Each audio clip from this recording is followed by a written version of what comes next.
is genuinely just because I was shorter than everybody else when I was younger, so I got the nickname of Stumpy, and it stuck.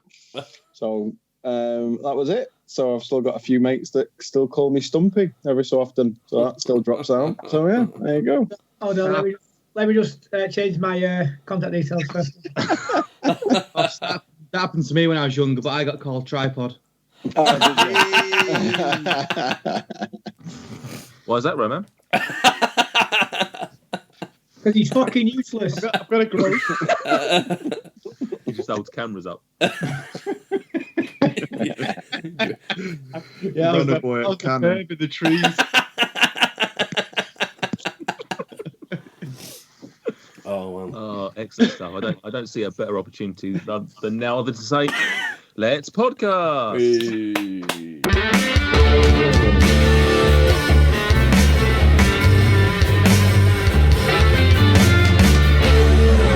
Welcome to FRUK Unwrapped, the podcast of Food Review UK. My name is Nate Peterson, and tonight we are going to be talking about eating, healthy eating in 2020. But first, this year has been terrible for so many reasons. But the worst of all is our first host keeps banging on about me going camping with him. It's Stuart Bullock. Oh, mate, you need to get over this camping thing. We would have a tremendous time. We get outdoors.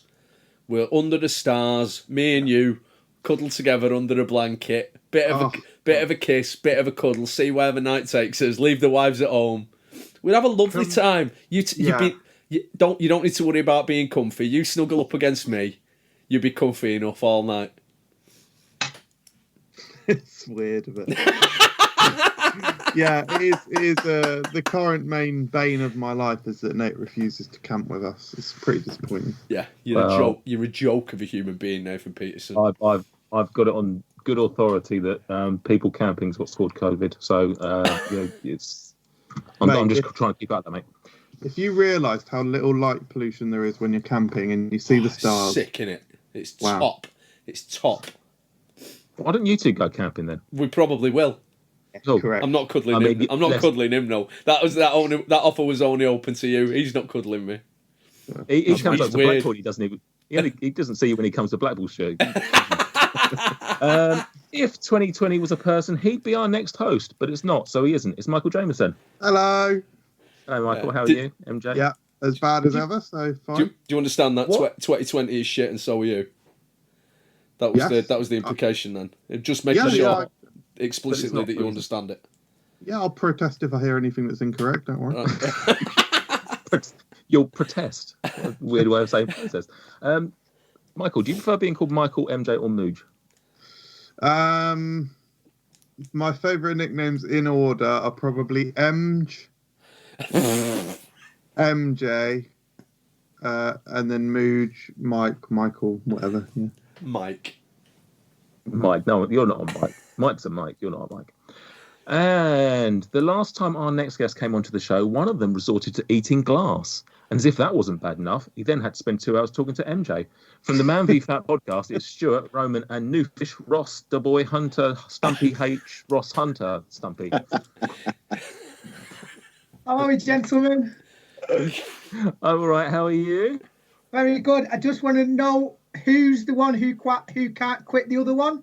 Why can't they quit? Is it Stuart who can't quit Mike, or Mike who can't quit Stuart? They can't quit each other. They love each other, really. Not me. I'm keeping out of it. Not that there's anything wrong with that. I find love between two human beings a beautiful thing. It's just not for me. I don't want to have sex with you, Stuart. Is basically what I'm trying to say. Lies. And that goes for both Stuarts. I'm pro and anti sex with Stuarts. But Roman and Ross, you might still be in with a chance. So there we go. Keeping our options open. Listen, I'm not an animal. All I can say is I'm married and bored. Just whatever will be is all I could possibly say. Married MJs are in your area now. How are you, MVF guys? Are you all well? I don't get the joke you just made because I don't go on. That's those fine. kinds of I'm not talking to you anymore, Michael. Yeah, I'm very well, Nate. Well, no, that's a way of lies. 2020. I'm pretty shit. But apart from that, yeah, I'm all right. What's the best thing that's happened to you this year, Stuart? Probably this This. podcast. Yeah, Sorry. I'll agree. I'll agree with that. it's taken 9.5 months, and you've finally got a pro for the year. Well, no, he just said it's the best thing that happened. And he's It's a still a long pro. time, guys. I'll be honest. Roman, Ross, you both well? Yeah, I'm all right. Everything's good, to be fair. Yeah, I'm good. Thank There you. we go. That's the positivity that we want, Stu. Roman? Yeah, I'm good. Moved out of the flat into a house. So during lockdown in a flat, it was not the best thing. So that's a positive of this year. So yeah, rocking and rolling. Rocking and rolling. Let's get into the chat about the MVF podcast. How's it going this year? You've obviously, I don't know when he officially came on, but obviously Ross is here. He's a new addition to your roster. Your roster. He begged us a lot, didn't he? He just begged us, can I come on? And then Stu just gave up. I think Stu was about to kill Rom, so he needed someone else to be there to make sure it was a ring keeper between them all and everything. I think that's the reason I got invited. Not to help him. That's at least 9% true. I needed some Stumpy in my life. Oh, here we go. Here he is, the boy. Good work, something. You guys obviously took a bit of a hiatus at the start of the year, I'd imagine, just because life obviously went very crazy. I know it's still not great, but obviously things went a bit awry, and you obviously, I assume, just things went a bit quiet for you guys. But you've come back strong with your second season. How's that going? We've got a theme song and everything, a theme tune and everything. It's great. Yeah, we had an influence from a certain podcast that we were on a while back. And yeah, Plagiarism or something, isn't it? something like that, I think. Is it just ours with just you saying Man v Fat podcast over it at the top of it? Singing it in a northern soul voice. No. Yeah, it's going well. It's going well, Nate, to be fair. Yeah, we had a little hiatus. We had a little bit of time away. Obviously, we didn't maybe expect as much time away as we possibly could, but, such is 2020 that it had its effect. But yeah, we're back. We're about 4 episodes into the new season. A little bit of the production value has gone up a little bit as well. So well done, Rom. It's still the same old podcast. I say that like it's old hat, but yeah, it's still the same podcast, still talking about men losing weight and everything that comes with it. I mean, as we discussed when you guys came on last year, it's a very important subject, and it's actually I sort of feel a bit annoyed that we didn't get you guys on a bit sooner. Obviously this year is closing out now, but I think it's still, for us, it's important to revisit some of the things that we talked about last year. But for you guys as well, people are still having struggles with weight now more than ever, possibly. And I think it's important. How have you found? Because obviously I know in the past you guys were very much face-to-face podcasters, but obviously given the world we're now in, I assume that all of your podcasts are now digital. Have you found that transition harder, easier than you thought it was going to be, or? I think what we tried to do really with initially was it was the personal touch. So we did like meeting in a neutral zone, but I think that's probably one of the reasons why it fell silent, because we were in an hour in whether to do it. And I think at the point we just went, let's do it, and it worked well. I think people can be quite when they sat in front of their own home, or just in front of a screen. There's a difference, kind of personality wise. So trying to get that through has been the challenge. But I think we broke it. You broke it. We've broke the podcast. Sorry, I thought we were going back to camping for a minute. Apologies. Yeah. No, I think you're right. Obviously, since we last spoke, I've obviously been on your podcast, and it was great to meet you, and it was a really a cathartic experience for me. It sort of was nice to get some of these things off my chest that I'd never really spoken to. Because obviously, one of the things about Man v Fat as a whole is it's all about men talking about their weight and talking about their issues. But generally speaking, having something like your podcast and having that outlet where it can be a bit more personal, and it is about one person, it's about their experience and about what they're struggling with. Like I didn't necessarily expect to go through that, and I think having that personal touch of meeting people probably helps that. To it might make it a little bit more formal, it might take people out of their comfort zone, but I think that's the point of your podcast, is to maybe take people out of their comfort zone and to get them talking about something that's not something that's on the tip of their tongue necessarily. Yeah, you're right, because it's men talking about the feelings and all the kind of mental side that comes with being a big heavy guy is one of those difficult kind of conversations. And I kind of go opposite from what Ron was saying. Is I preferred it when we were face to face, because you can have that feeling of speaking to somebody, and you feel like you know them better than you do if you're talking via a laptop or a phone or whatever you're kind of using through. And I feel like people tend to open up a little bit more and give us a bit more information and have more of a conversation.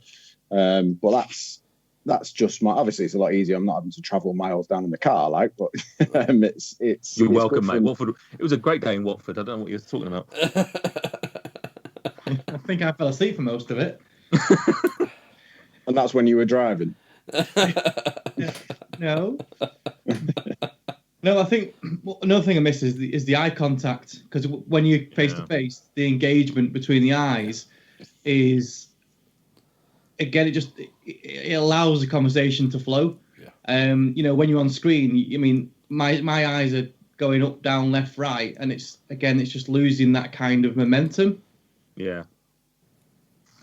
Good stuff. But I'm glad you guys have come back. I'm glad that you found a way to.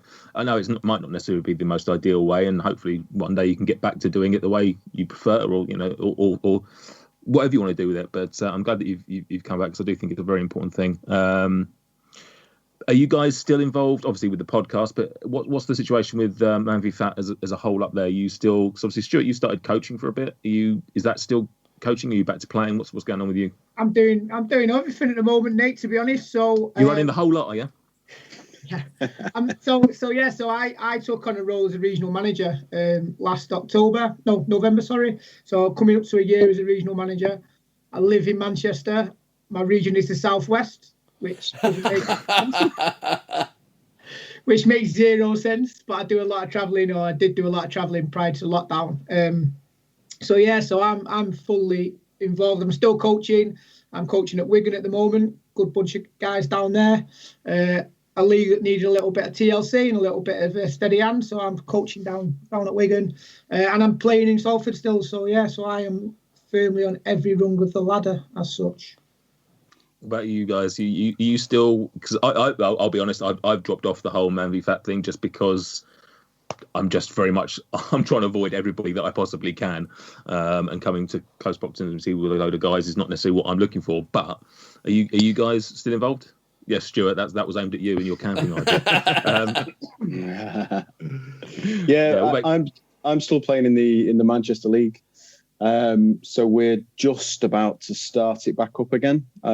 So we've got a few new players this season. So I'm looking forward to the possibilities of seeing where we can go, and the pressures of being the captain and trying to organise people, and people dropping out last minute has happened yesterday. So things like that. It's rough, but it's good for me to get back onto that weight loss train. So I'm looking forward to. I know it sounds horrible, but I'm kind of looking forward to getting back on those scales and seeing how heavy I actually am. So I've got a target to try and work back at again. So that's me. Yeah, we'll talk about that sort of thing in a little bit. But what's the numbers been like at Man v Fat? Like, is there been a huge drop off? Because certainly from our league, I'm not playing, but I'm actually still in one of the WhatsApp groups, and it seems from what I saw a few weeks ago that it's probably a little over half of the people are still playing, which is still a pretty good turnout, I think, considering. But is it the same up there? Are you seeing quite a lot of drop off? Weirdly, in a really, really weird way. So when lockdown first hit, obviously we all the leagues finished. They were suspended until further notice. Obviously, everybody froze their subscriptions or left the league. in a really weird roundabout way, now that the leagues are back up and running, we're actually in a better position than what we were prior to lockdown, which is, if I'm honest, is a surprise to us. I think there's reasons for that,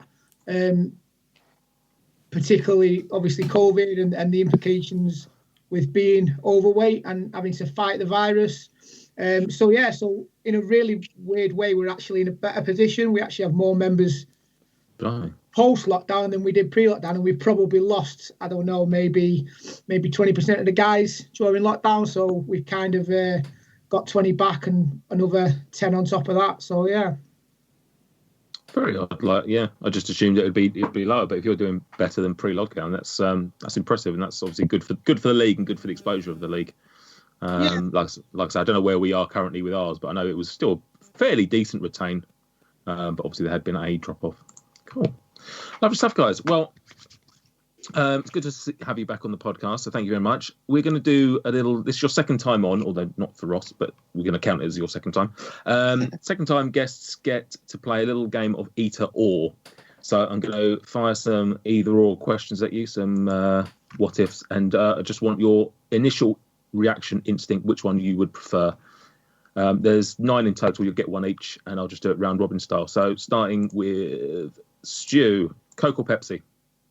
Coke in a glass bottle. Good, very, very true. Roman, Cadbury or Galaxy? Cadbury. Ross, oranges or lemons? Oranges. Stu, back to you. Burger or pizza? Burger. Good man. That's the right choice. Roman, tea or coffee? Coffee. Correct. Yeah. Ross, fruit or veg? Fruit. Ooh. Yeah. Correct. Stu, rice or pasta? Pasta. Yes. All the right choices. There's a lot of muttering going on there. I think about that one then, Stu, because you're always good about your pasta. But I like them both. Yeah. My favourite part is just the way that we all react. Like, Yeah. I just see like Stuart or I just like nodding in approval or disagreement. No. Yeah. And then Over the actual commentary is I great. feel like there is a right and a wrong answer to this quiz. Oh God, yeah, absolutely. I know Coke over Pepsi. What? Yes. Give your answer. We won't judge you. Go on. It decides whether you come back on again. Roman, beer or wine? Why did I have to get that? I'm going to have to say wine. Mate, get a grip. Good man. Red You wine. need to go camping with them, Ron. Pleasure. And final one for Ross. All right, beer. Sorry, beer. Ale, like really crafted beer. Amazing. Really crafted beer. You should have told them the story about the first time you ever met me, with you talking about your craft ale beers. No, Yeah. I mean, come on then. Let's. Right. So, go on, Ron. No, it happened to you. Ross, you tell it. So we were out with Stu, knew him through the football and everything. Went out for a few beers, and Rom came along as a friend of Stu's. And he started coming out to the gym and doing the gym with us as well. So I was got to kind of know him as in a gym mentality, if you know what I mean. So I didn't really know him that well. Stood out and we're having quite a few beers into it, and I'm stood there. I don't think I was drinking. I think I was driving. And Rom decided that it was really funny while he was drinking a plum ale to get the giggles and spit it all directly in my face for the first time. I just had a conversation with him, so I was literally dripping head to toe with plum ale. It was really nice. Do you know what though? In my defence, it's probably one of the best ale spits I have ever done. It was like, it was proper covered. I mean, you couldn't write it. Wow. I didn't think people actually did that. I thought it was a joke. So I was half offended. Well, it was an instinct to a joke because I was pissing myself. So I just went. That, by the way, means laughing, guys. It might be a northern thing also. I don't know. Can I have my last question? You diversed on this one. You can't rein it back to you. I was trying to segue it back in for him. I was going to say it's probably not the last time Ross has had plums sprayed on him. Anyway, last question: McDonald's or Burger King? Oh, can I go with Burger King burgers and McDonald's fries? No. Burger King then. Good choice. Good man. Yeah. They don't get enough love. Lovely stuff. Yeah. Thank you. I'll take fries as well. Cheers. Sorry. I'll take fries as well. Cheers. Have you not reviewed that, MJ? Going to McDonald's, getting McDonald's fries and a Burger King burger, putting them on one plate and going, look what I'm doing. I have done the McWhopper. So that is McDonald's and Burger King fused, but in a burger. What daredevil! Like that's what you can get on our YouTube channel, guys. I don't like rules. I thought that might have been a Scottish man with a big chong, you know what I mean? It's like the McWhopper. Well, his name watch the video and something. watch the video and find out what extra cheese means. Oh my god! Doesn't even make any sense. It's just vaguely disgusting. MJ, just say something else and make it sound like it's a perverted thing. Just any phrase and just make it sound perverted. Just don't mention Nigella Lawson again. Oh Christ! Do you want to come to the library with me and we can make some deposits? Deposit?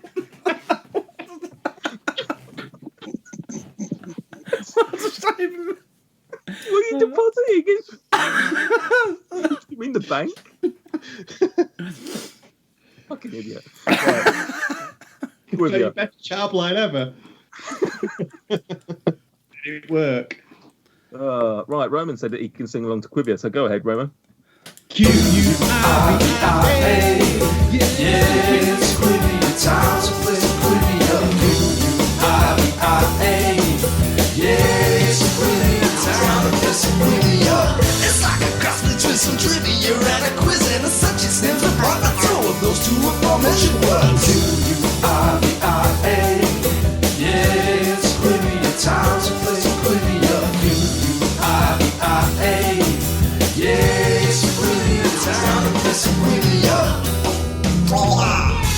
Quiz and trivia and a quiz and there's such a standard portmanteau of those two aforementioned words.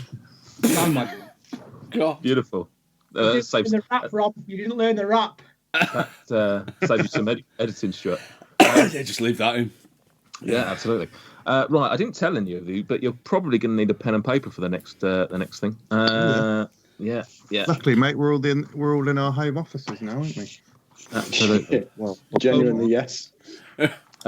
I don't have a pun title for this week's trivia, so it's just called Vegetables. I've basically got brilliant. What is that? What's that other hand doing? Yeah, ignore that. I wasn't happy with that bit. I wanted to get his arse in. I wanted to get his arse in. He needs to do some squats. There you go. That looks a bit better, He needs doesn't to do it? some squats, the lad. Yeah, he didn't skip arm day though. No. Who is it? Is it Venom? Venom boy. Yeah, Venom. Cool. Did you guys appreciate that picture of Venom? I think he's Yeah, it's all right. got piles on his arms, though, by looks of it. He's got plaster on his hand. That is Venom's. That is where Venom's webs come out of. Yeah. It's Different on Venom. It's good though for an audio format as well, though, isn't it? And a bit of MJ's art. Yeah. Nice one, Michael. Nice one. I think we should probably make that a regular section of the show. MJ's art. The gallery. Yeah. Is the gallery. All right. 5 minutes of the music. Oh, I'm up for that. What has MJ drawn this week? I'd do that. it'll be a knob every week, won't it? I was watching something earlier. I was watching Amelie, whatever the film is called. And Film. yeah, I really enjoyed it. And there's painting in that, and I was like, I wonder what would happen. I wonder how bad it would be if I started painting like comic book characters. Like, it'd be so bad. Great anecdote, though, Michael. Well done. Yeah. The funny thing is, like when I invited the guys on the podcast, Ross, I said, do you want to get Ross involved? And they added him to the group, and Ross said, yeah, I'd love to be part of a professional podcast. Oh, Yeah, So it's not that. Ross is now definitely running away. Right. So I've got 6 vegetables. I've mixed up the letters in the names. They're anagrams. I'm going to give you one letter at a time. You'll get a point. The number of points you get depends on the number of letters left when you guess the word. I'll slow that down for It's Wheel of Fortune. It's Wheel of Fortune. Are we shouting out the answer then? No. So we'll go round robin. So you'll get one letter. You can either guess it based on the letters that you've got up to date. But if you guess wrong, then you're frozen out for the rest of that word, or you can pass and just potentially hand the opportunity to the next person. Okie dokie. Right. And so the number of points you get is based on how many letters are left. So, for example, if it's an 8-letter word and you get it from the first letter, you'll get 8 points. If you get it from the last letter, it's 1 point, etc. Okay. I will tell you to start how many letters there are, so I'll give you an idea. Are they all vegetables? They're all vegetables. Are we going to have a falling out about what constitutes a vegetable at any point during this quiz? Is beef a vegetable? Is that the first one? 4 letters. Yeah, I've changed the form. I've just changed the format. I'm just going to ask you: is this a vegetable? Right. I'm going to start with you, Stuart, because you're a cocky bastard. Right. T. I think he was 7 letters. I think he was talking to you, Stu, not me. Right, T. T. 7 letters. Right. T. That's 9, so it's not that, is it? Oh, come on. It's not that. Oh, but you've got to let me count letters. Yeah. Not got all day for you to run pass through then. the big book of vegetables by the number of letters. I've got it anyway. No, so you haven't. Shut up. Pass. I've got it. So shut up, Michael. MJ, you, not lettuce. you. Lettuce. MJ with 6 points there. Oh, it was lettuce as well. Stupid. I had that. Michael. You rushed me then. I would have got that if you hadn't been rushing me. Now you've let MJ have I'm also 6 conscious points. of the fact that we've all got things to do, Stuart. Yeah, but no, Michael's going to win the quiz and then it's ruined the podcast, hasn't it? Oh. Yeah. Right, to my favourite Stu on the podcast, Stu. First, this has got 9 letters. T. It's not letters again, just so you know. Pass, Right. you don't have to guess. T in this one. 1. Pass Pass it on. Roman, T. 2 T's. TT. It's not a vegetable, mate. T's. It's a fruit. You're a clown. Oh, this is a hard one. What's the I wish I could even just say you're wrong, but I can't. For the purpose of this, let's call it fruit and vegetables. What? Which is the point I was asking before. Are they all vegetables? No. Make a joke about beef rather than admitting that I've accidentally put some fruits in the stupid vegetable quiz. Would fruits being included have helped you get the first one, which was lettuce? Yeah. Yeah. Ross, Roman, did you pass, Roman? I passed, yeah. Yeah. Ross, C. So you got TTC.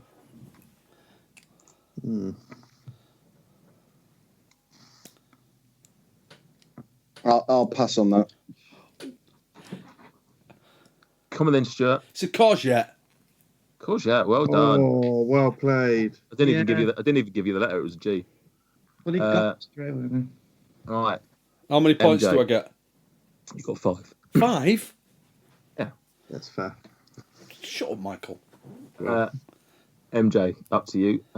7 letters in this, and the first letter is E. 7 and there's E, and it's not lettuce again, no.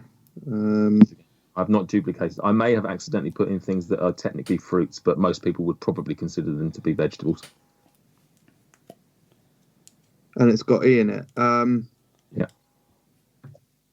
So can I ask, are any of them plural? No. Oranges. Okay. Cabbage. Yeah, it is. Yeah. Oh! At least it's making this game go very quickly. Stu. Sorry, how many points is that, Nate? That was 7. 7. Stu, for 11 points, A. Go on, pass. Roman, L.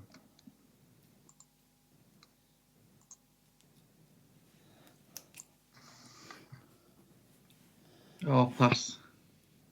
Ross, E. Ale, like really crafted ale. It's not plum, is it? May as well be. But, Did you say Okay. this is an 11? yeah. Wow. No, I'll pass for that. Stuart, W. W. Oh, Cauliflower. Oh, fuck. It is indeed cauliflower. Let the other guys get a chance. Jeez. How many That's points? 8 That points. was 8 points. That puts you 1 point behind MJ. Oh, right. MJ, to take back your lead for 8 letters. E. Right, E.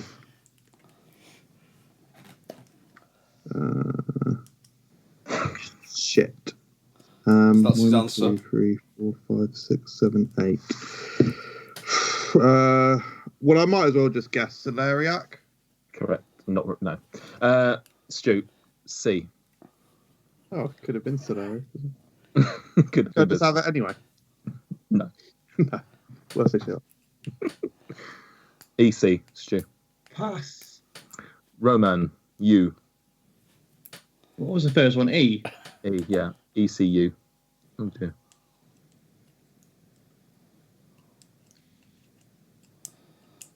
Hmm.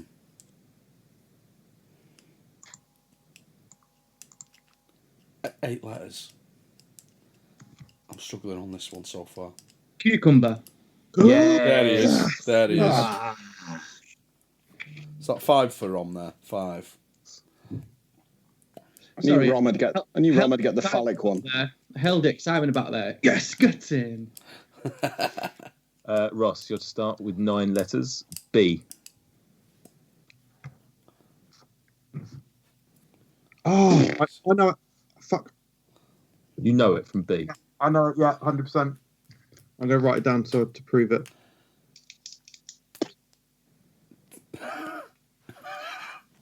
Aubergine. 9 letters. He gets it. Hey!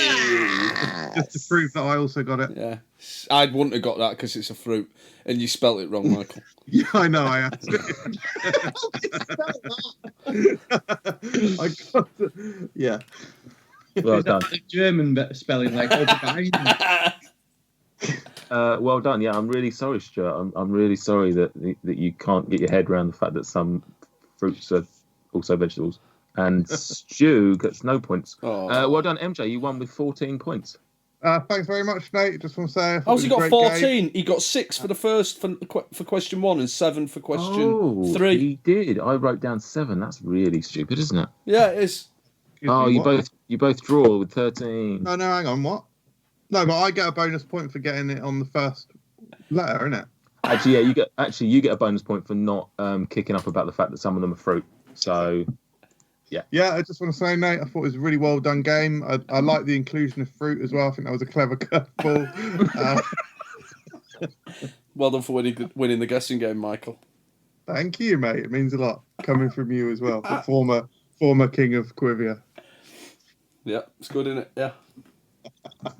Stuart's fuming. Carry on. Hello, it's MJ. You're listening to FRUK Unwrapped. Please leave us a review on iTunes and check out our other exploits, which does include our Instagram page at FRUKgram and our Twitter page at Food Review UK. And hey, we've got lots of awesome videos on YouTube. Thanks a lot for your support. Lovely stuff. Right, with all the frivolity out of the way, let's get into the meaty subject of tonight's subject. Healthy eating and surviving 2020. It's a shit year. We all know it's a shit year. We've already said it's a shit year. Everyone knows it's a shit year. But that doesn't mean that you should just completely let go. I did let go quite badly for 6 months. I'm back on the diet train, and I thought, what better people to bring on than the MVF guys. So, how is everyone doing, or what are you finding difficult in 2020 in terms of diets, in terms of eating? I mean, and in in general, just anything else that might impact upon your eating. How have you guys found it from a diet point of view? Routine, I want to say, is the hardest thing for me, if I'm perfectly honest. I've probably had 6 months, if not longer, off, and put on a lot of weight for it. But it's things like not going into work, so working from home. You're too close to the cupboard. It's too easy. When you go into work, you've got your nice routines where you go into work, you know what you're taking for your lunch, or you know what you're having. You can plan it out quite easily. And being at home with the freedom to have whatever you want is the bit that's killing me.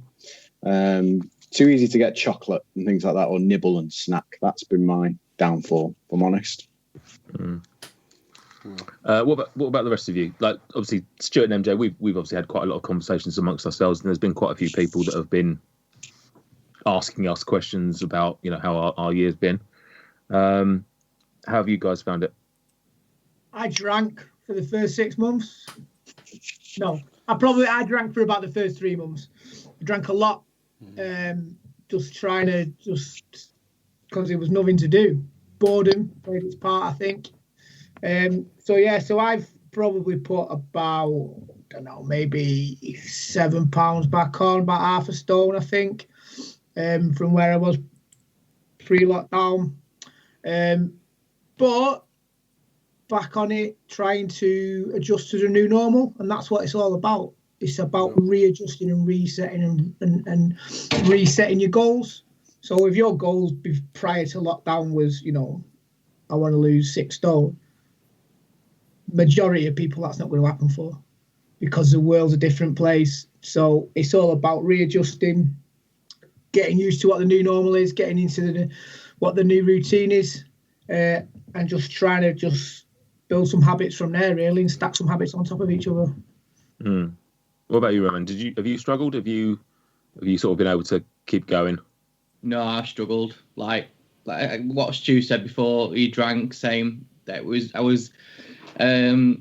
Lots of wine.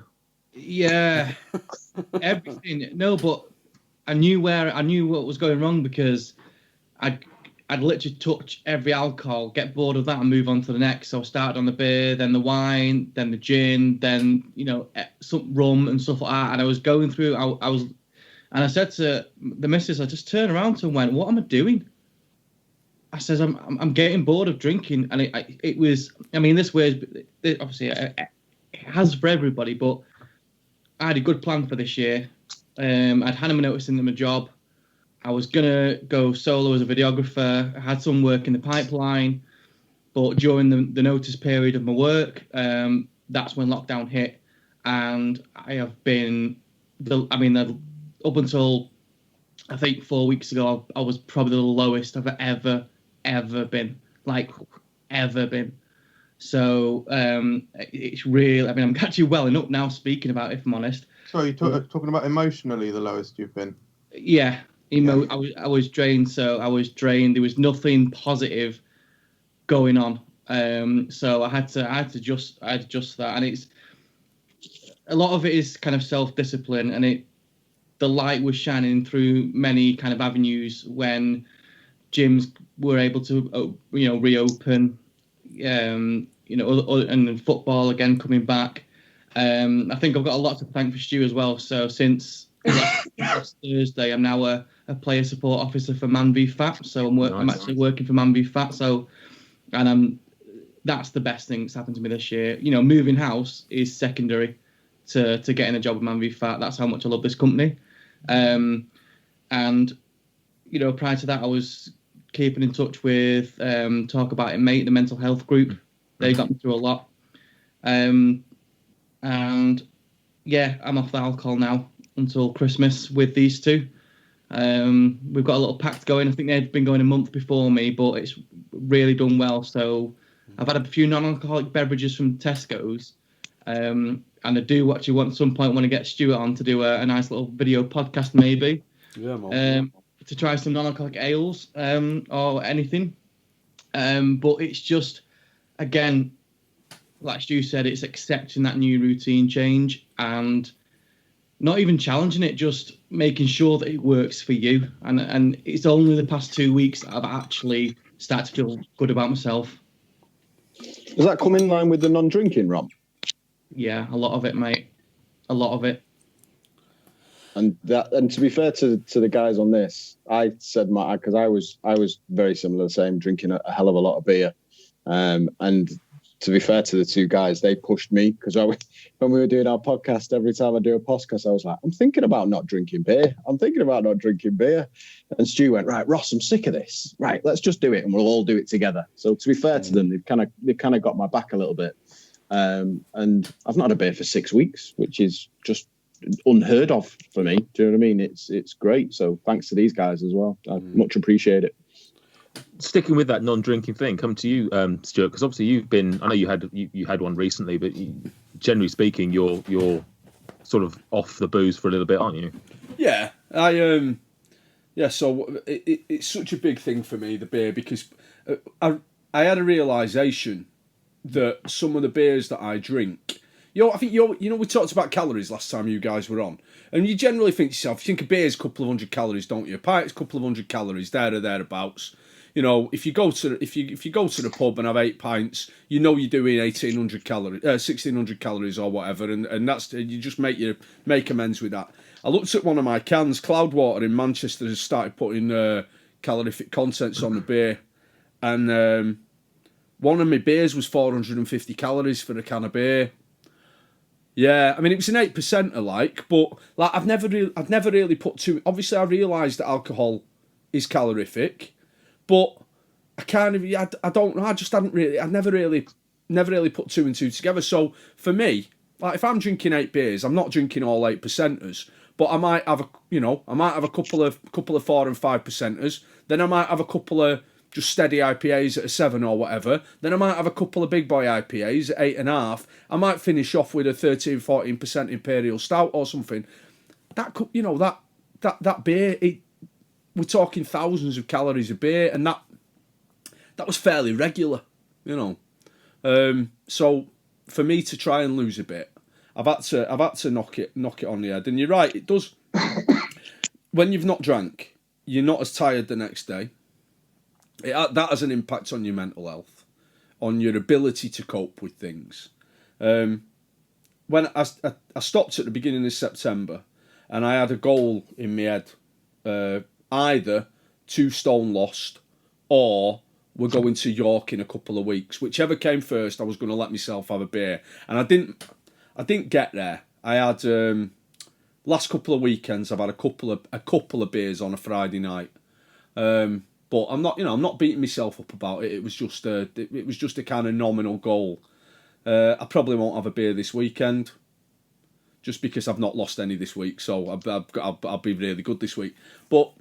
It's a difficult one because beer for me, it's not just it's a hobby for me as well, So it's not only is it the actual drinking, but it's the fact that the hunting down the beers, the ordering the beers, I'll do beer orders from breweries or from online places, and that's part of the excitement for it. And particularly during lockdown, I'm bored. I'm sat in my room. I'm at my computer. I get an email from a brewery that I like saying they've got a new can drop. So I'll order some beers or whatever, and it was a big part of the coping. But at the same time, I was drinking every single day. I didn't put a lot on over lockdown, but certainly wasn't healthy to be drinking every day, So yeah, I'm just knocking it on the head for a bit and try and get into some better habits, Come back to you guys, saying about we all talk about the difficulties, the things with lockdown and how hard it was. But do you think that there was a time where you sort of resigned yourself that it was going bad?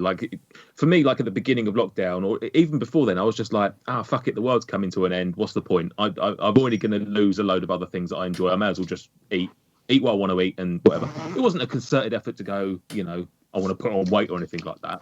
But it was definitely, I wouldn't be able to tell exactly what it was, but there was definitely a point where I just went, fuck it.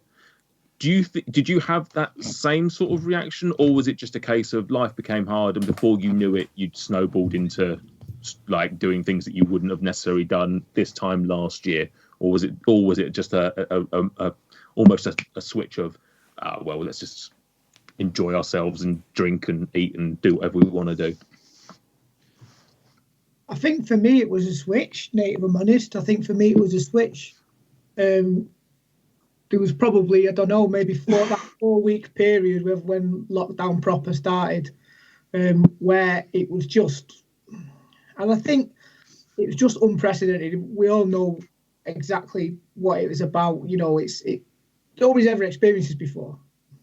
You know, we don't know what it's about. We don't know, you know, the goalposts are moving constantly with the virus. People are getting ill. You know, you can't see family. You can't see friends.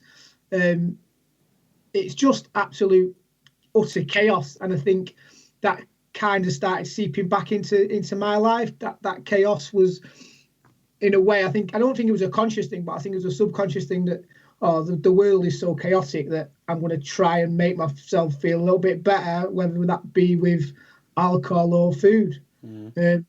But that can only last so long. I think previously, for me, that could have easily lasted 2 years.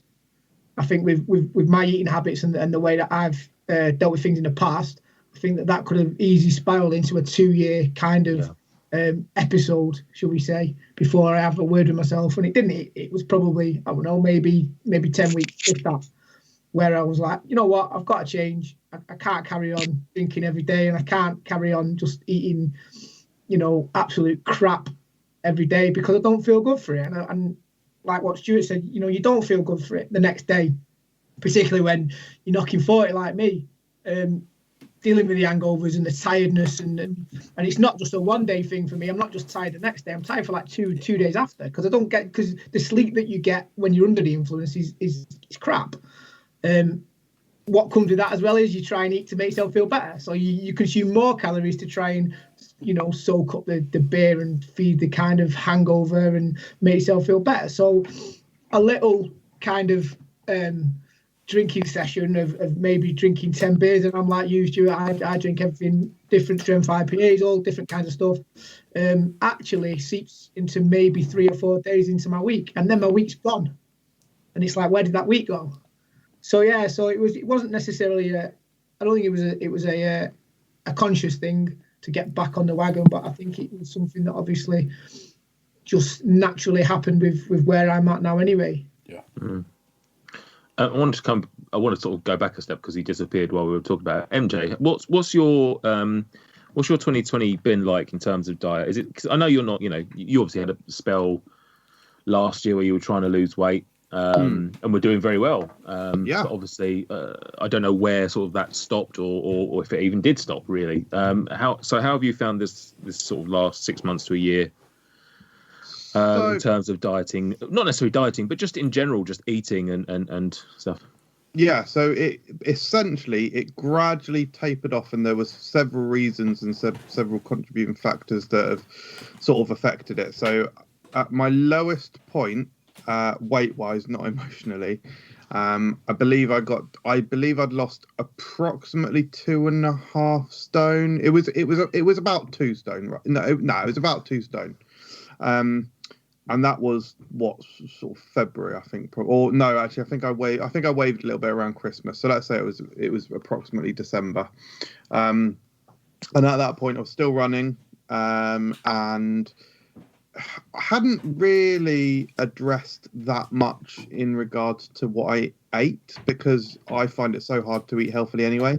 So it was very small things. So I was eating like oats, overnight oats or whatever at work, and actually I just did morning oats in the end, I think, and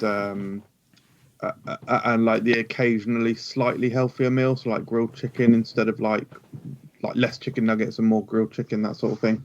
But I didn't really address much in terms of food.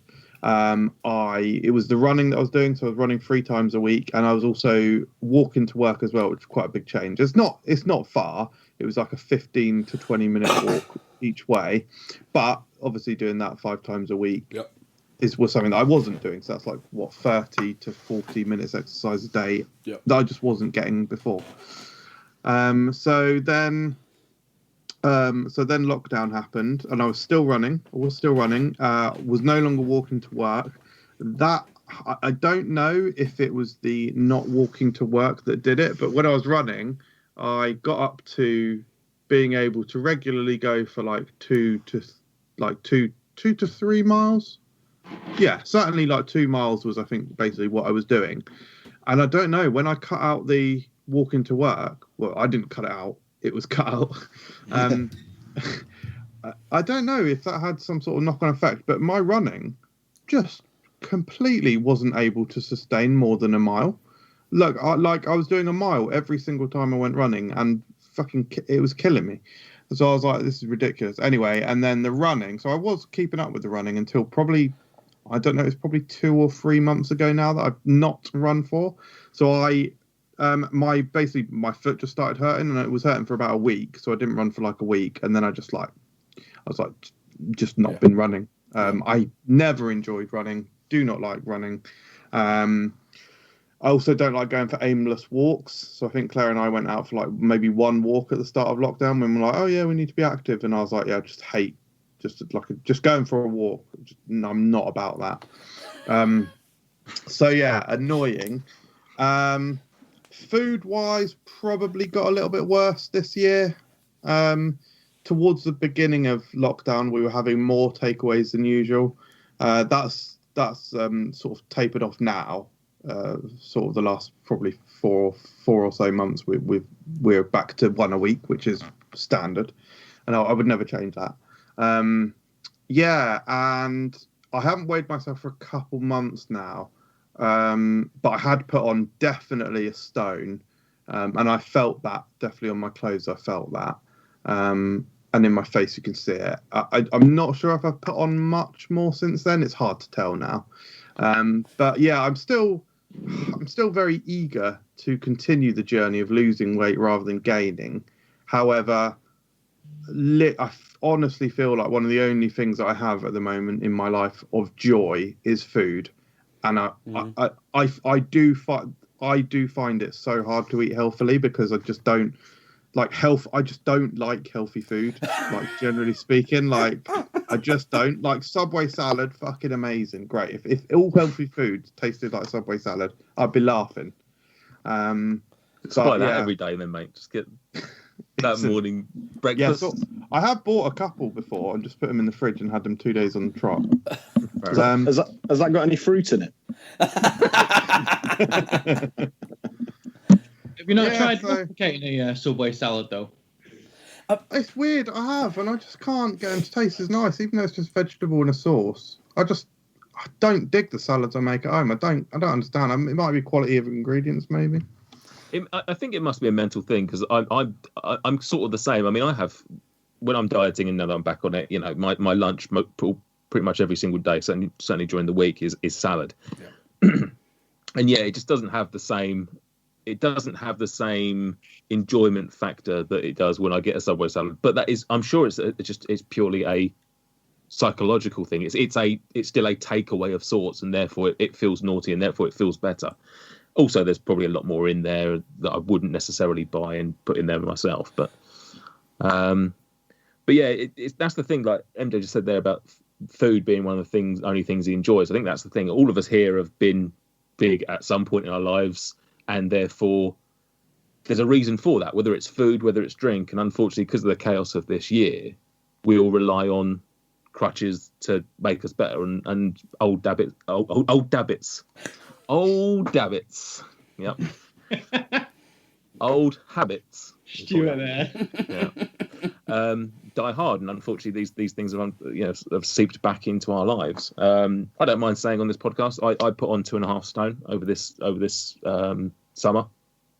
I weighed myself a few months ago, and I put on a stone, and I remember being quite happy with that. I was like, do you know what, the amount of food I've been eating, a stone, I can take that. I can, you know, if I can keep at that level when I get back on the diet, that'll be easy-ish to shift, and then I can get back on it.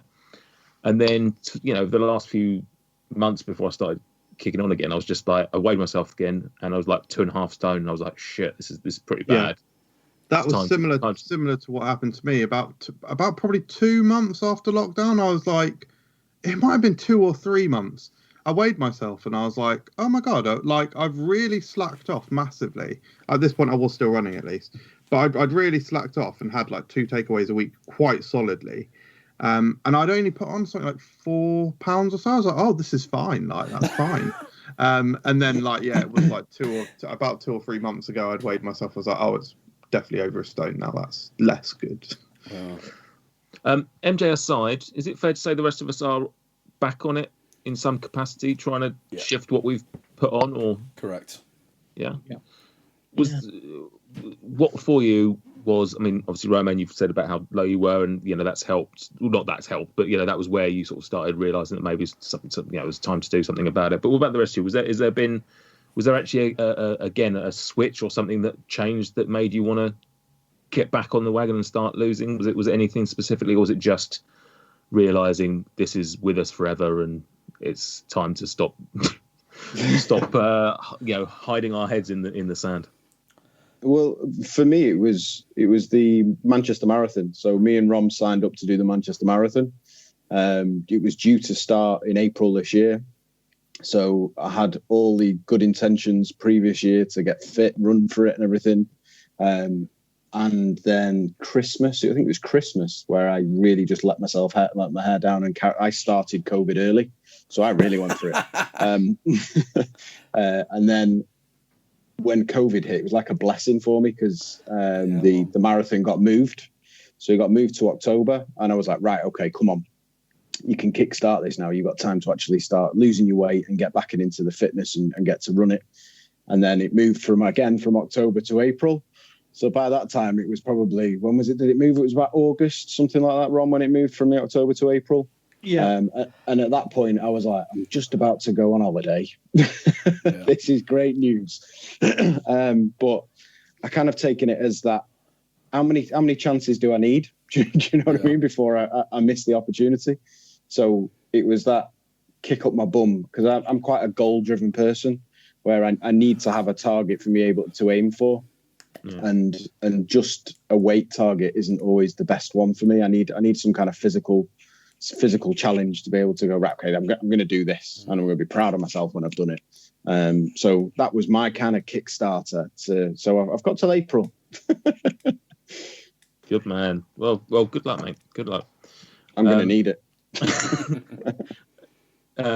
What about the rest of you, Stuart? It wasn't really a moment for me. It was just a realization of this is a new normal. You need to kind of get a routine out of it. It wasn't really a light bulb moment or anything like that. Not that the kind of light bulb moment that I've had previously. It's just kind of a realization that this is a new normal. This ain't going away. Gyms aren't going to be opening like you want them to open anytime soon. You're not going to be able to do the things that you enjoy. So, you need to find a routine as best you can. I'm looking at it as a factory reset. So that's the way I'm looking at it. Somebody said to me the other day, factory reset. So it's, for me, I'm looking at it as a factory reset. I am where I am. I've been a lot heavier than this previously. I've been lighter than this previously. But I am where I am, and that's the reality. And it's just got to be a case of, okay, you know what you need to do, and just go out and do it, really. Mm-hmm. And not the drastic changes. I'm not making huge,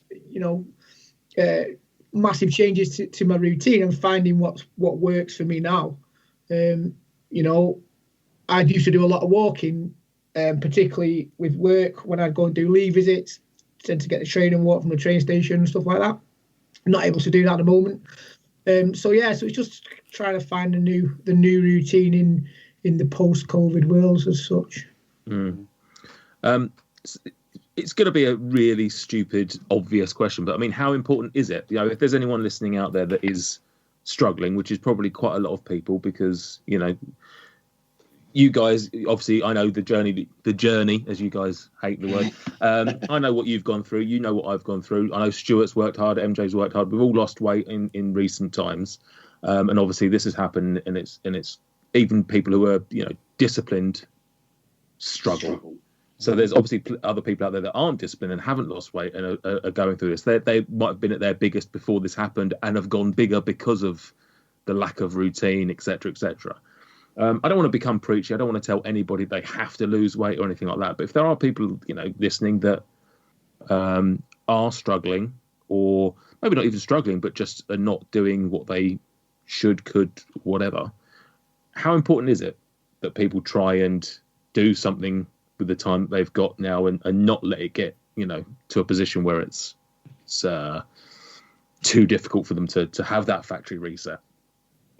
Yeah, it's massively important that make the small changes now, because the more small, insignificant, or what seems like insignificant changes 6 months down the line are going to make a massive, massive amount of difference. Like MJ said, going down from 2 takeaways a week to 1 takeaway, it's not the end of the world. You're still getting your takeaway, but it's going to affect you massively. Walking to work, MJ's a perfect example of just making small little changes, and he's 2 stone down.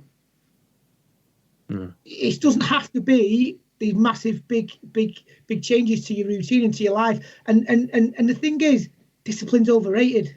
Discipline's massively overrated. It's all about habits. It's all about creating healthy habits, such as walking to work, such as going on a run even though you hate it, such as, anything like that you can just make these little small adjustments to your routine. 6 months down the line are going to be paying off. Even longer down the line, 2 years down the line, 4 years down the line. They don't have to lose weight. Everyone wants to lose weight, loads of weight, dead quickly, and it's not sustainable. Yeah, I think that's the thing. That whenever I've talked to people about losing weight, like last year and stuff, obviously I ended up losing quite a bit, but I've always viewed this as like a long-term thing, which is why I was happy to come off of it, so to speak, for like when first lockdown, because my view was long term, I still want to lose the weight. Long term, this is not going to change what I want to do with my body. But I'm just happy to go, do you know what? As MJ put it, there's very few other things going on that I can enjoy myself with. I know I like food, so why not just reintroduce some bad stuff into my life that, whatever. But, it is ultimately, I think too many people get too consumed with trying to lose a certain amount by a certain time and maybe miss what they have ended up doing, which is, everyone's entitled to do it the way they want to do it. But I think, like you said, sometimes it's the sustainability of it. Trying to lose like X stone in X months, then, potentially it's great. You might do that, but then you've done that probably in a way that's not necessarily going to help you keep that off long term. Can you spell some change? We've got ears to feed. Come to you with open hands, but instead of on the streets, we're begging on the podcast. Do you want this episode to be our last? Will you please go to Patreon and donate some cash?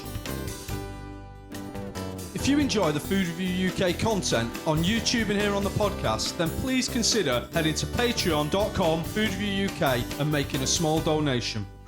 What about you, Roman? Obviously, not wanting to delve too much into your emotional state earlier this year or whatever, but, how do you feel like getting back on the wagon's helping you? And is it, do you feel that, can you feel that extra, like, positivity from it?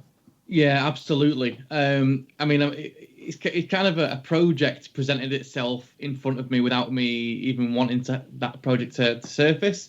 Playing football against Manchester League against Stoke. I went up to Stoke when 11-a-side game, and during that 11-a-side game, I pulled my hamstring pretty bad, like the worst one I've had. But because I'd had 4-5 months of just general shit, I just went, no, I'm not having this. Go deeper. So it was when the gyms are just back open. So I spoke to my trainer. I said, listen, I can't come to the gym, but I can do some rehab. And he said, yeah, no problem. Put me on a rehab course. And do you know what? I think it was 10 days down the line of that, I just went, I've actually got time to focus on my hamstrings. I've never had this time before.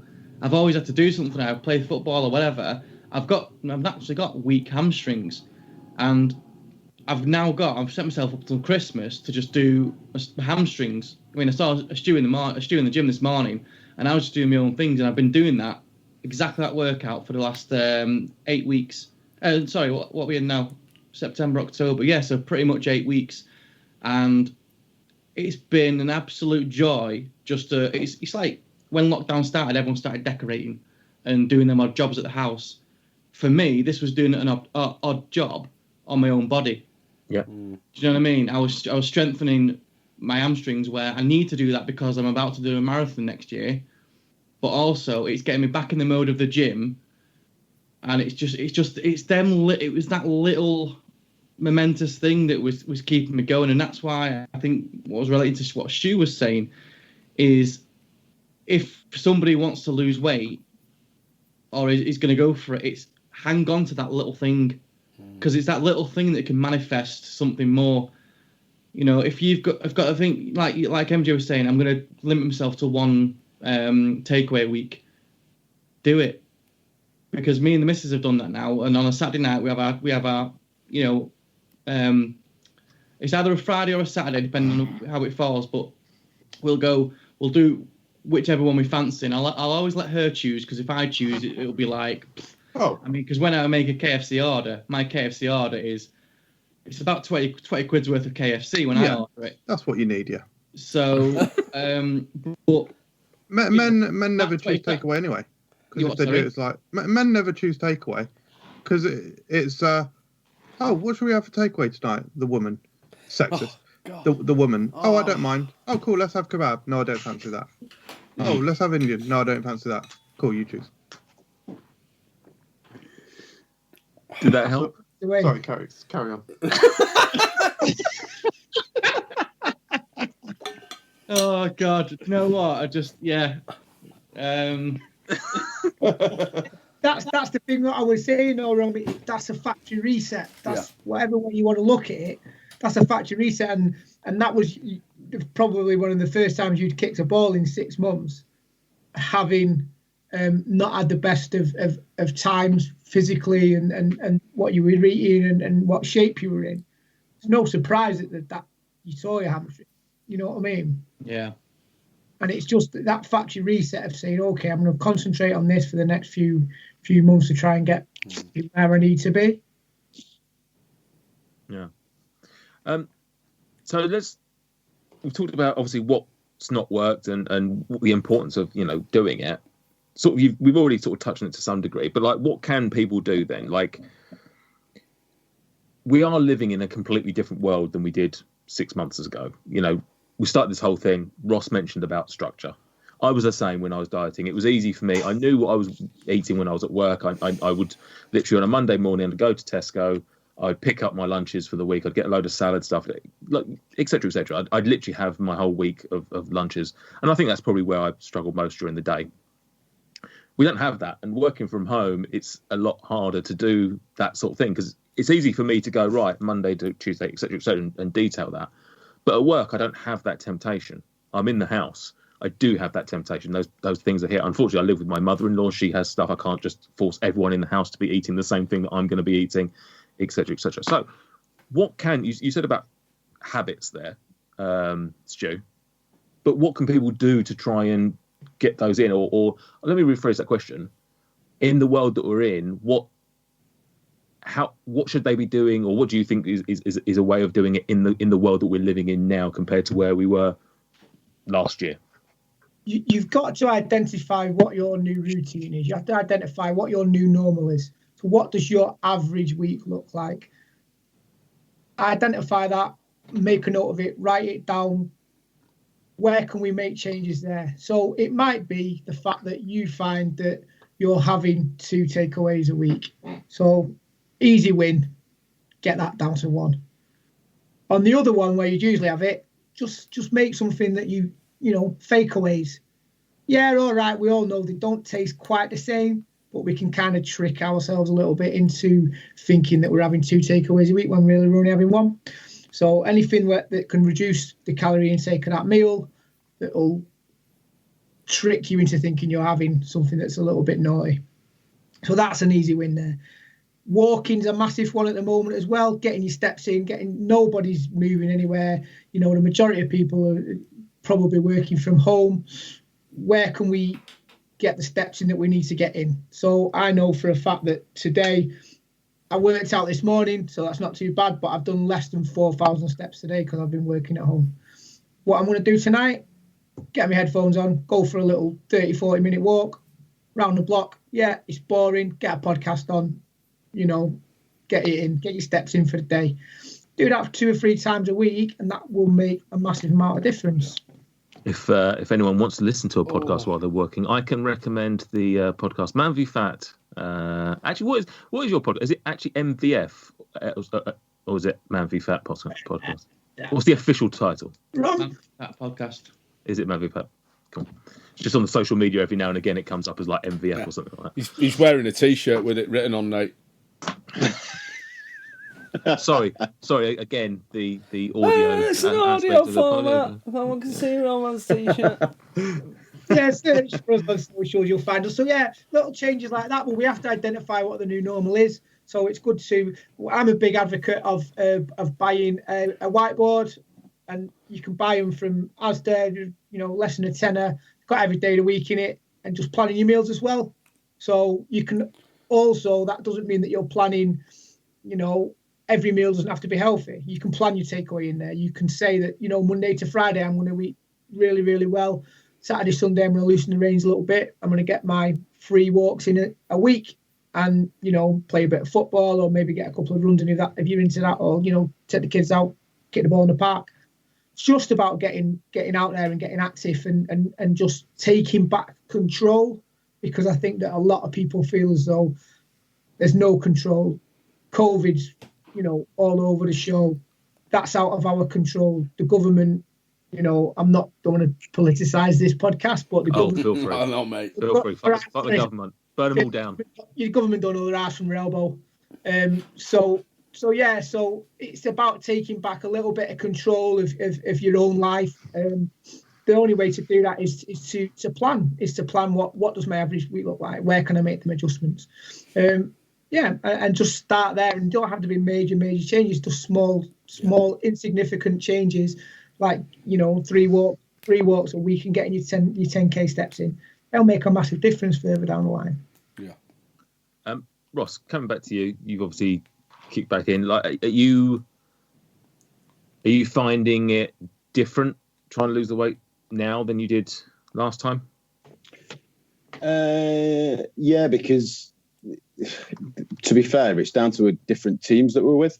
Yeah. So when I first kind of joined up with the team, I was with Stu and I was with a load of other different guys, and we all were very much focused on the weight loss. So the football, we were good on the football as well, but it was more on the right. Okay, what we all doing and supporting each other and having that network of, do you know what, guys? I'm feeling really down. I want a kebab tonight. What can I do? And because you know what it's like, you wake up or you're at work or you're having your lunch and you go, do you know what, tonight I'm gonna go for it. I'm gonna have curry. I'm gonna do a rom and have 45 pieces of chicken and do that. But then you just jump on and have that conversation. And for me, moving to when all that broke up and Stu shattered our teams, not that I'm bitter about it, I found it really difficult with a new bunch of guys, different set of mentalities on how they were working, and it wasn't something I was used to. So I'm slowly breeding that back in. So I've started with I don't care what happens on the football pitch. Let's just focus on, we're here to lose weight. Let's just aim on that one and push for it. And that's what I'm trying to do with the team at the moment, which I'm aiming for this season. So I've got a few guys that I've got my sights on. So you can answer this question. This is a question that you guys sort of asked me, or we talked about when I came on your podcast about. This is a Man v Fat specific question, but obviously our league changes our team every single season. So every season you're with potentially a whole new group of people. So you found that tough, even though you might know some of them anyway. Just the fact that they're not your regular teammates, you found it different to who you're dealing with and how you're coping with the weight loss side of things. Yeah, because it was, I don't know if it was because it was my first foray into opening up and talking to other fellas about, do you know what, I'm struggling today, or I really want this, or I really want that, and I know I shouldn't. And it was something that I wasn't used to doing. So it's just natural that you end up getting a bond with people that you've done that and you've shared with, and you've gone through something difficult with. And then I don't think I've had that same thing with the other group. So it's a little bit different for me from that point of view. It's a bit harder. But then it's a case of you just need to concentrate on yourself and work on. And one thing that I'm going to bring into the new team is inches. So, that sounds dodgy, doesn't it? It was one of Stu's, to be fair to Stu, it was one of his sayings. And your inches are basically all the little changes you can make. So that 2 takeaways to 1 takeaway is an inch. Yeah. You go to the shops, park in a car park that you know is a 10-minute walk away, and then walk to the shops. Change your white bread to brown bread on one of your sandwiches a week, and see how it goes, and so forth. And just do those little slight changes, then slowly become, and it's all about making good habits, and then they become normal habits. So you then get used to those changes, and your changes become bigger. So it's, instead of running for a mile, you run for 2 miles, or you walk for a mile every day, or something along those lines. So yeah, it's that piece. So I've found it difficult, but I'm gonna get there. Of course you are, mate. At the end of the day, you've done it before, and you'll do it again. Do you know what I mean? Like it's all, within you to do it, and it's you're lucky enough that even though you've not necessarily got the same team, you've obviously got a support structure is there. You've got Stuart, you've got Roman, you've got the other guys. You might not be in the same team WhatsApp group playing MVF, but you've got them there to talk about.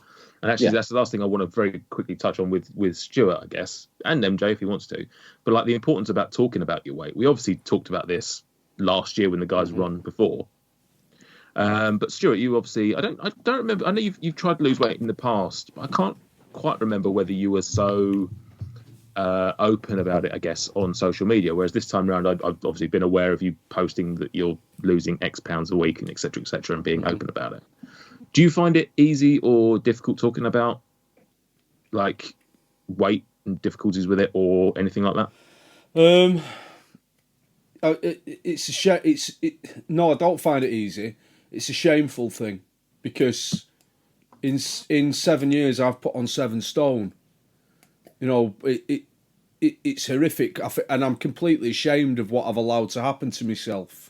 Particularly because it's not the first time. I've been up and down so much. At various points in my adult life, I've been 24 stone. Going back to, like my kind of early 20s, I was probably about 24 stone. Lost a load of weight, put it all back on. Lost even more weight, put it all back on again. So it's a shameful thing, because I'm embarrassed that I've allowed it to happen to myself. And it's all about control. It's the reason that I think my decision to lose weight this time was about taking control. I feel incredibly out of control with the COVID and various other things, and I've just taken control of my weight as the first step to taking control of my life. It's like a kind of symbolic thing, and the posting on the social media and just being upfront about it. It's like owning up to the secret eating. That's the first step. Like when someone needs to give up drinking, the first step is to admit that they've got a real problem. So for me, it's that saying, yeah, I'm fat. I eat. I go to the shop and I buy 6 cookies and I eat them all on the way home without anyone knowing. Yeah, that's my thing. I'm an all or nothing guy. When I'm eating bad, I'm eating bad. It'll be healthy meals, but it's all or nothing. I'm just stuffing my face full of bad stuff. So with talk about the inches, I've taken a lot of inches off my life in the last few weeks. I've upped my exercise. I've stopped the secret eating. I've knocked the drinking on the head to an extent, because I've got to go kind of all or nothing. And I'll bring things back in. I will bring things back in. I'll bring the beer back in. I'll bring a takeaway back in. I'll bring an unhealthy meal back in. But it's a control thing for me. I just needed to do it, and that's why I've been so open about it on social media. Accountability. Yeah. I call it my accountability check every Tuesday morning. Say what I've lost. I've lost nothing this week, lads. I've lost £0 this week. I've lost 19 pounds in 6 weeks. So £19 in 6 weeks is an incredible loss. Yeah, massively. And it hasn't been that hard, I'll be honest with you. Because I was 22.5 I was 6 weeks ago. So it's not been too bad. But yeah. Well So, done, mate. control, thank you, man. Thank you. Right, and obviously, you know, these guys obviously know it because they've been there with the MVF and MVFAT and the support network. You know, I'm always there at the other end, and you know that I'm obviously going through it myself. This is obviously turning into a bit of a love-in, but, you know, don't ever feel like you're in it alone. Like, I'm there to chat about it. If ever you're thinking about having something and you're like, I don't know, whatever, and you want someone to talk you down from a ledge from having beers or takeaway or whatever it might be. I know you don't have a lot of takeaways, but you know, there's people around you that can do that. Do you know what would really help me though? What? Go camping with me. Yeah, that would actually really help me as well. See how strong your friendship is. Is that how you want to burn some calories? I think what you've got to remember there, Stuart, is there's men up and down the country who are in exactly the same position as you. It's not a unique thing. I'm a secret eater. I will always be a secret eater. Yeah. You know, I was 22, 23 stone, probably at my heaviest. It's never going to leave me. I am. You know, there's nobody. I don't think there's anybody in the world who can binge as much as what I can binge in the space of a short period of time while you're going to the shop for some fruit. Sounds like a challenge to me. Come on then. But yeah, you've got to just remember that you're not alone in it, and there is groups out there you can access, and there is support. You know, myself, Ross, Rom, you can always drop us a text, drop us a social media post, or anything like that. You know, if you're struggling, anything like that, there is support out there as well for anybody who's feeling that way. I always found that the actual eating is not the worst thing. It's the guilt afterwards that can last days and days and days. Yeah. That then kind of is a vicious circle because of the guilt you eat, which is really odd and really weird. But we are human beings. Yeah, I feel really bad about eating all them biscuits. I'm gonna purge that guilt by eating loads of crisps. You've obviously talked to a load of guys about these sort of things over the last couple of years. The podcast has been going. Why do you think it is men find it difficult to talk about their weight? More so than women. I mean, do you think it's pride? Do you think it's that? It's pride. Yeah, it's pride. It's whatever you want to call it. I think there's men are difficult to talk about anything, to be honest. Yeah. And for someone to say, I think for a man to say that they're not happy with the way they look or the way they feel or they're not happy with their body, it's a massive pride thing to say that, because we're all, let's be honest, we're all full of shit. We're all full of shit. Lots of full of shit. Of course we are. MJ. We all put on a brave face and we all act as though, you know, nothing can hurt us and all that kind of thing. And it's all bullshit at the end of the day. We have the same worries and the same feelings that women have and hang-ups over our bodies like women do. Period pain. But yeah, no, but you say that as well, and I agree. It's with the stigma of when men, even from infancy, we get treated differently to females, and it's a case of, you know, how you would cradle a baby girl as opposed to a lad. You know, you baby girl, oh, you know, baby lad, come on, shh, come on, and it literally is. At that early moment in time is the man up kind of status. It's like, well, man up, and like she says, it's the pride. And we've been brought up to not show our emotions because you've just got to deal with it. You're the man of the house, you're the provider, and it's not that for wanting. It's just a case of we don't know how to do it, and unfortunately, then it takes its toll on us. So yeah, I think some things don't help. Like, I'm physically weaker than a lot of women, and my skin is a lot. There you go, laughter. My skin is a lot softer than a lot of women as well, and it's just met with this response. It's not What are you talking about? It's not really acceptable. I mean, I've started nearly every time I open a can now, my fingers hurt. I mean, this is like cutting. I swear my skin's getting softer. I'm like Benjamin Button, but for skin.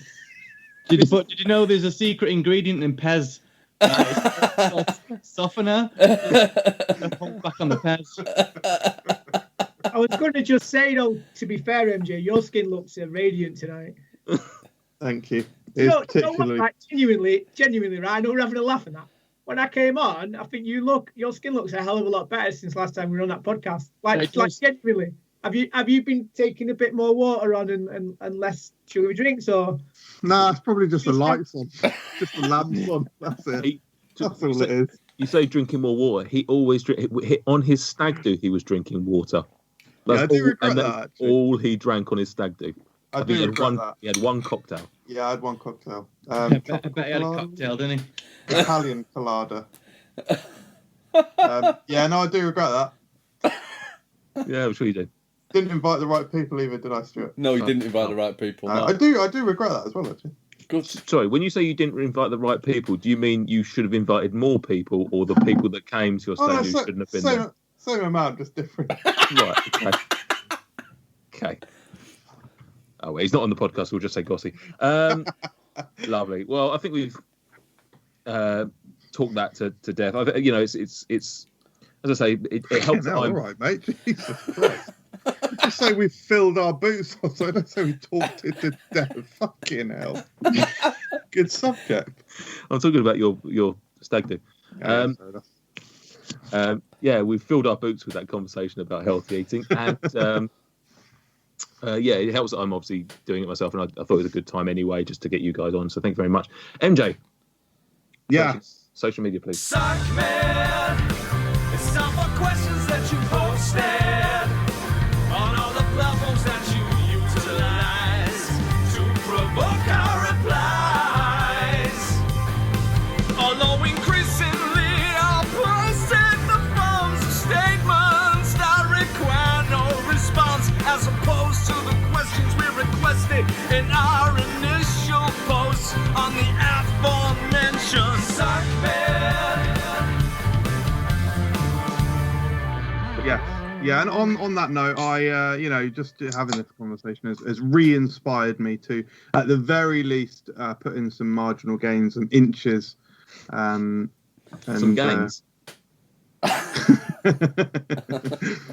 So we pitched to our fine followers the subject and offered them to say some words and comments, and we would read them out. So over on Instagram is where we've got all of the comments this time. Cool. The first comment here is from Shelby. Shelbers. Any of you guys have go-to salads? I'd love a salad recipe that doesn't involve tomato or cucumber, and that is actually filling. I've eaten salad every day for my lunch at work since I went back in September, and it is dead simple. I buy ready leaves, ready as in the ready, not the Chard. not the red.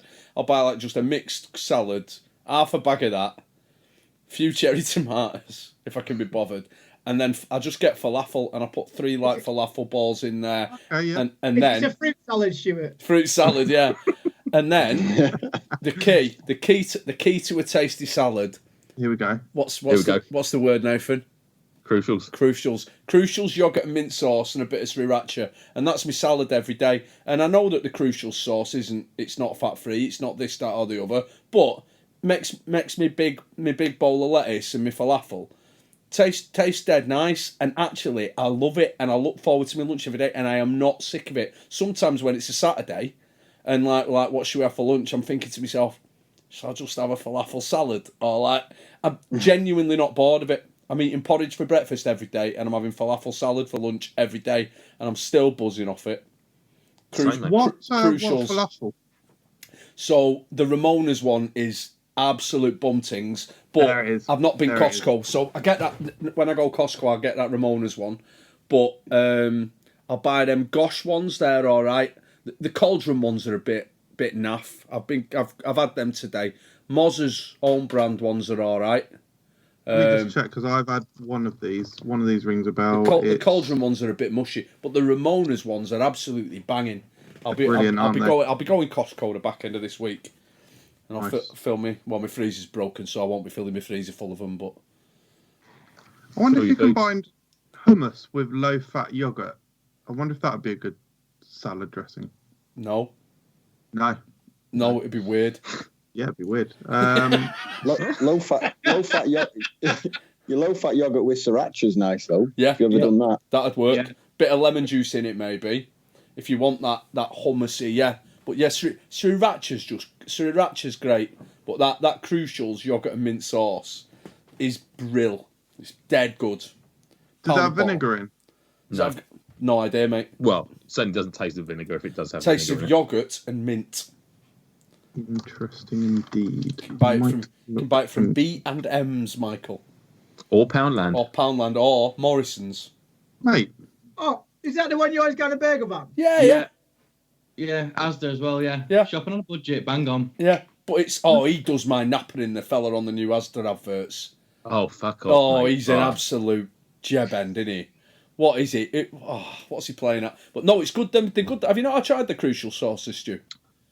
Yeah, I think I had them probably at a festival once, but I've had the yogurt and mint one's good. The chili one, I've only had the yogurt and mint and the chili, but I know people swear by the garlic mayo. Oh, yeah, that's nice. We got that in the fridge. We've tried most of them and like them. They're not all, obviously, they all range in how good they are, but I think the yogurt and mint one is one of the better ones of their sauces. Yeah. It's not, like you say, it's not low fat by any means, but it's not actually that bad as long as you limit yourself on it. Yeah. I just want to circle back to the comment made about you can pick up in B&M or whatever. Pretty irrelevant, mate. We're influencers. Oh, hi, cruise shells. Can you send us some sauce? don't pay for fucking food, mate. I'll take a photo of it. Oh.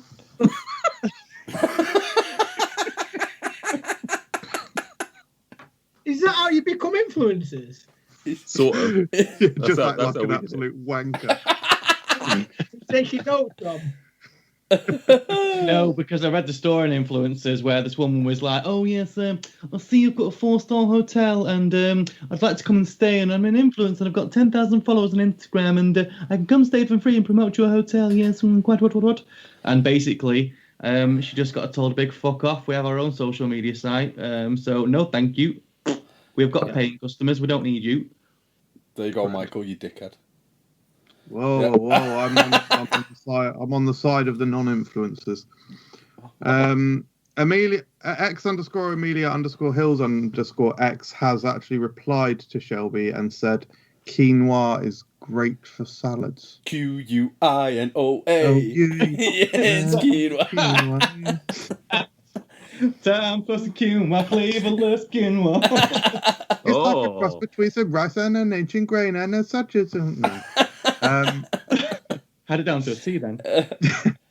Shelby also says, should also say that I've been looking into vegetarianism for ethical reasons, and I've been gradually reducing my animal produce intake. Yeah. Not really looking for any advice. I just think it's a good discussion point for the poddy. Alternative diets and stuff. Yeah. Stu, go for that one. I'm now a pescatarian. Good man. Wow.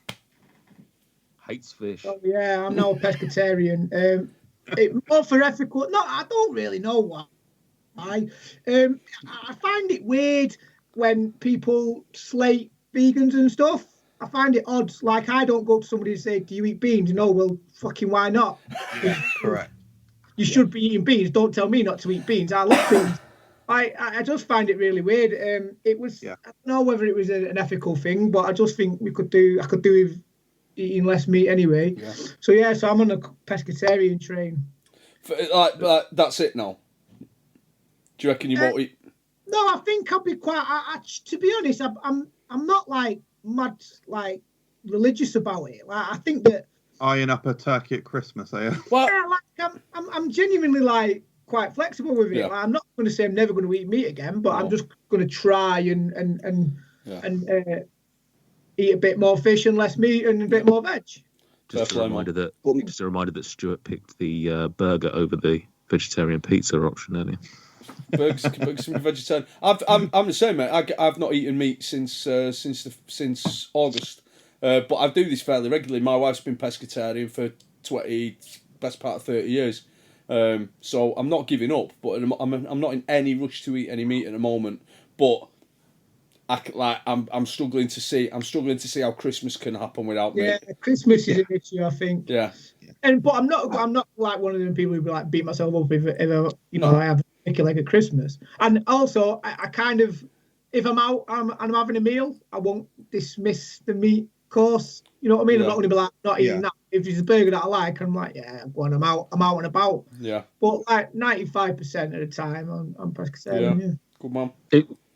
We had a guest on the podcast a few months ago, Matt Stewart, who's a vegetarian, and his view, which I very much agree with, is, as long as you're doing something towards it, like you said there about the veganism, like I don't think people should be accosted for doing a little bit of vegetarianism, but not, oh well, if you're going to be a vegetarian and then eat a burger, what's the fucking point? You might as well just eat. No, well, that's not the point. I'm still doing something good towards it. I'm just not perfect.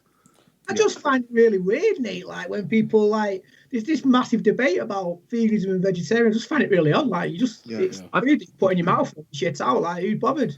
Yeah. I think the thing is, a few years ago, probably there was a smaller band of vegans who probably sort of virtue signaled it and made a big deal about them being vegans, and it was a bit wanky the way they were doing it, and then it's just been a kickback from the meat eater side. Yeah, maybe it is that. When you see people like kicking off about, oh, I don't know which supermarket it was, like Morrison's. Oh, Morrison's are going to put a vegan aisle in. So Asda, yeah, Asda. There we go. Yeah. So what? Like, let them. Do you know, like Piers Morgan's big thing about vegan sausage rolls in Greggs? Oh, fucking hell! I'll fucking buy it. Exactly. Yeah, right. Correct. Optional. I'll buy it. Yeah. Or at least try it. I've had one. I've had one. It was perfectly fine. There was absolutely nothing wrong with the sausage roll. It tasted like a sausage roll. So what? The comments. Go and check out our review, because the comments on that video. Oh my god. Just find it. What's it like calorie wise compared to a proper sausage roll? Full of fat. I think it's quite similar. Yeah, there's no difference. Really. I'll tell you what though. Vegan. Taste wise, it's not as nice.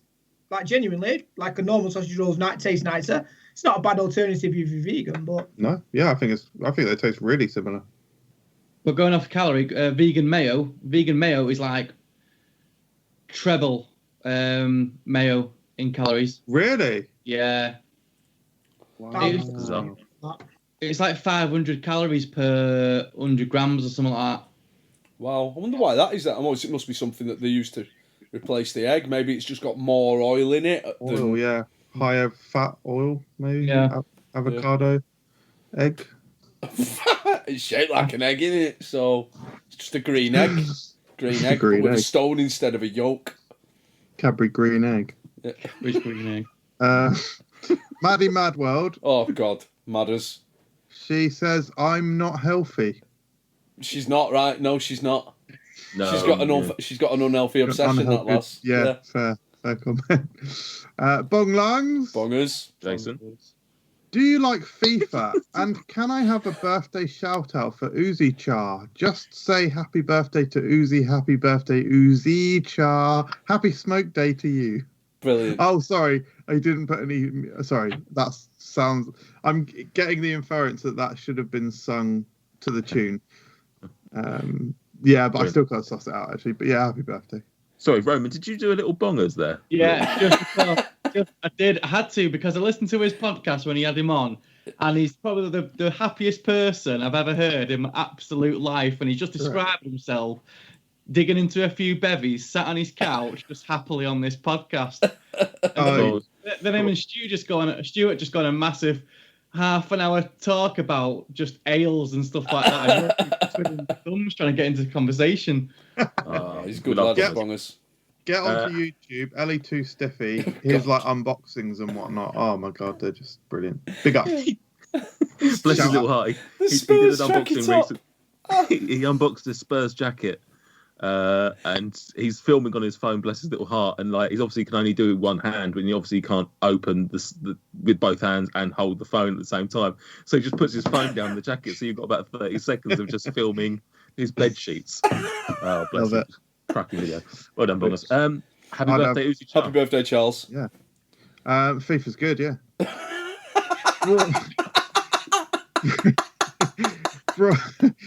There's another comment from another comment here from Bong Lungs. Bongers. Jason.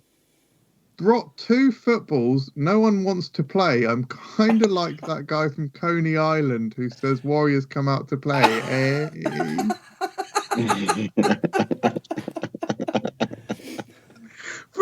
He's 20. This lad's 22-year-old. Yeah. Some of his references are so old school. Like he shouldn't be referencing the fucking Warriors. Great film, though. Great film. Stuart Bullock's favourite ever? Yeah, my favourite film of all time. Love the Warriors. Wow. Warriors. Come on, play. Bangers. It is actually dog shit though. So next comment. Yes, quite dated. Carl no, I did. I watched it on Stuart's recommendation. I enjoyed it to a certain extent. Carl PW95. Who? Sorry. Carl PW95. Did I start? Carl Peak Waiters. Yeah. Waiters. Nice. Please tell me you're doing a Halloween poddy this year, lads. Been advocating for one for a few years now. Yes. Yeah, we're doing Halloween poddy this year. Yeah. Dedicated to you, I think. Yeah. Put that in the script, will you? Yeah. X_Amelia_Hills_X. Yeah, you can just say Amelia. Shall I just change it to Amelia from now on? Yeah, we know who she is. It does slow it down a bit, doesn't it? It does a little bit, yeah. I like doing the X. All the X's and the underscores, yeah. Yeah. You like an underscore, don't you, Ross? I've got 2 of them. Any tips on how to stop boredom eating? Also, do you have tips on how to up your water intake? Because I'm pretty sure 75% of my body is Pepsi Max at the moment.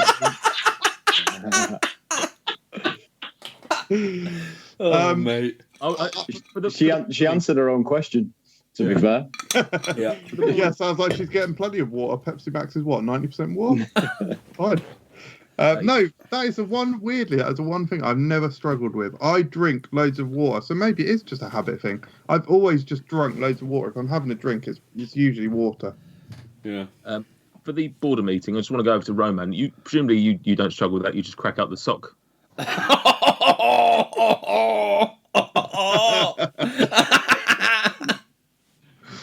Oh dear. Oh, crispy.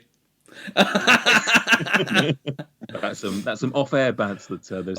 Boredom eating is very, very difficult, though, isn't it? Because if you are someone who leans on food, when you will just often, yeah, just what shall I eat? And for me, that's really dangerous because I might go right. I'll just eat this, but then it's never just one thing. It's then a whole parade of different things. Oh, Michael's drinking Sprite.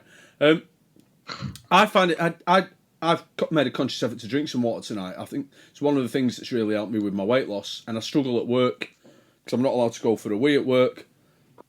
So I cannot. Sorry. But you can go for a shit. I'm not allowed to go for.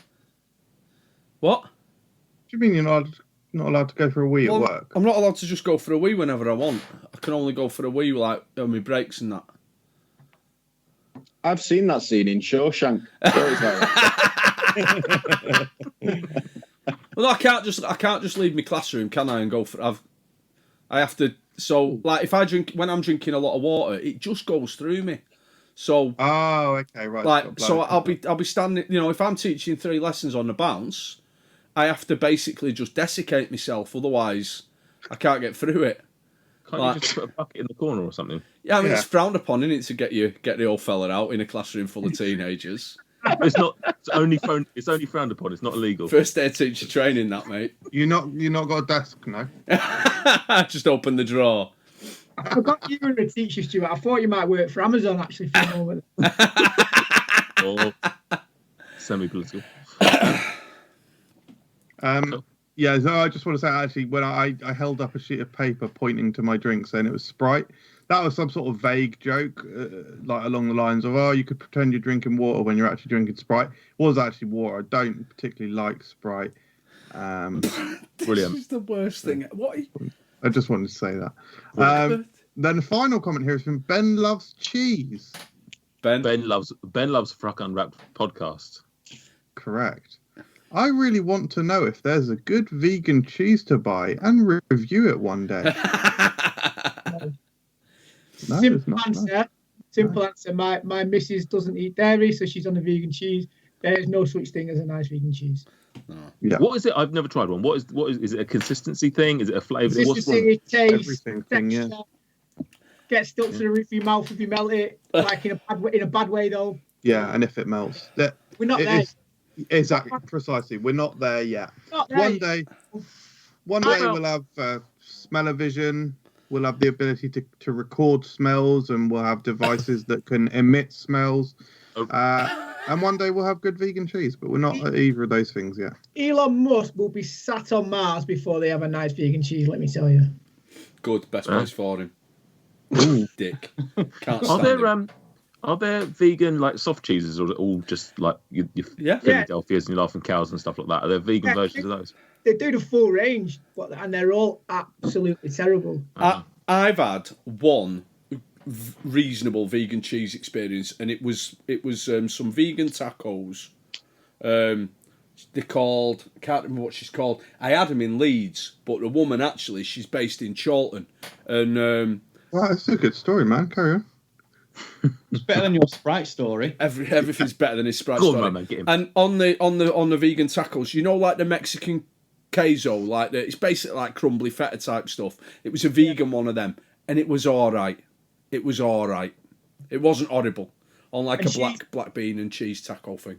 And that's probably some artisanal kind of cheese maker who absolutely loves vegan cheese. Yeah. And it's passable. Like the best vegan cheese in the world was vaguely acceptable. Yeah. Yeah. That's one of the things that had stopped. I think it's only really cheese that would prevent me from making serious moves towards veganism. Because why give it up? It's dead good, isn't it? Yeah. So is meat, though, man. Nah. A bacon butty. Oof. Oh, hello. I do like a bacon butty, but I think I'd struggle. No, I think I'd struggle more giving up the cheese than I would giving up the meat. And you've already given up eggs. Oh, yeah, correct. 42 years clean from eggs. This is Timmy. Say hi, Timmy. Hi. Timmy doesn't know what podcast to listen to because people don't leave a review. Isn't that right? That's right. And isn't it also true you're not an orphan? Absolutely. There you have it.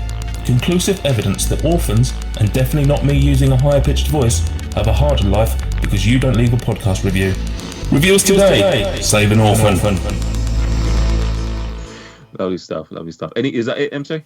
That's everyone, yeah. Nice. Thank you everyone for your comments. Can I just go back? Did we find out?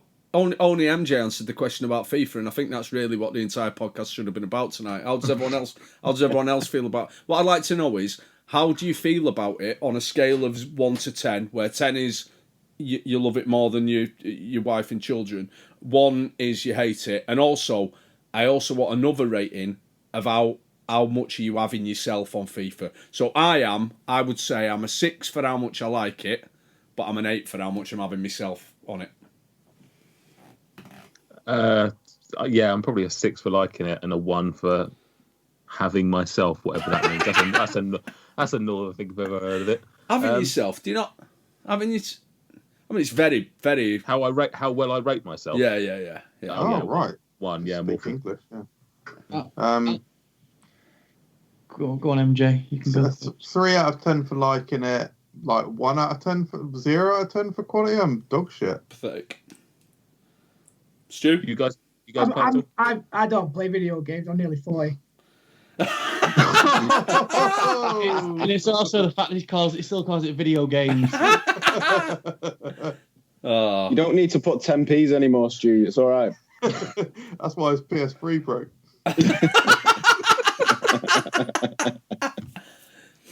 I will say actually, I don't know if you guys have heard of this. The FIFA 2021 on Switch is a copy and paste of the FIFA 2020 on Switch, which was a copy and paste of FIFA 2019 on Switch, just with like the teams updated. They have literally not changed the game.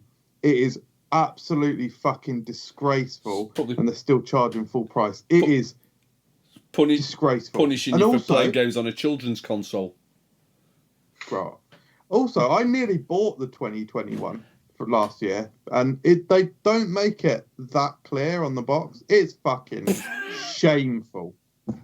Anyway. But you're still at a 3. What's gone to the toilet? Freeze. So it looks like we went to the lavatory. Forgot to turn his camera off, didn't he? Oh, hang on, is that a sock in his hand? Oh, that's where he got the name for Stumpy. Oh, there it is. Ooh. Love that, doesn't he? Lovely stuff.